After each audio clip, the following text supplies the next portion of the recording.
Marami daw nag-a-apply, natatakot sa ano, yan. sa placement fee. Yan, placement. Kasi sobrang laki. Eh, ikaw muna parang Bert, saan ka lang nakahirap ng ano? Saan ka nakapag-lending company?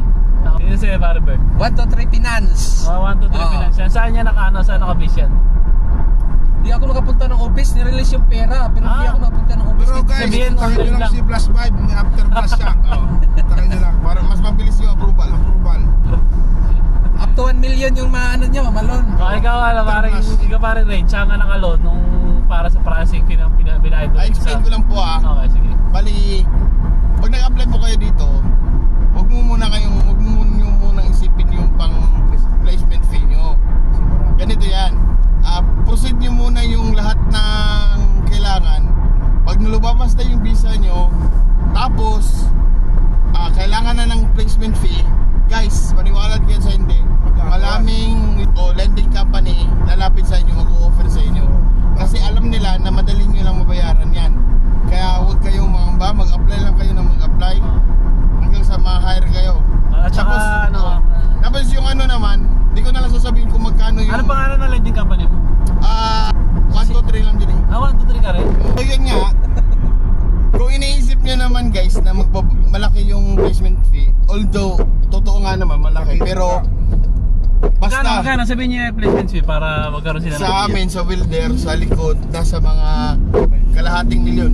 Sobra. Huwag naman masyadong sobrang laki naman yun. Totoo rin ba di? Ha? May certificate kasi kami, May skill assessment. assessment pa. Hindi yung magkano nila mo? Mga halos nga kalahating milyon. Halos kalating million talaga nila. Sa amin, vehicle trimmer, 1 month salary lang. 1 month salary. Yun. 1 month salary. Magkano yung 1 month salary? Wag. Nasa Hindi, ano lang. Digit lang. How many digit lang? Ilan digit? nasa 6 digit. 60. Sa'yo parang charge ka. 1, 2, 3 ka rin ba? 1, 2, 3. Tinakbuhan ko na.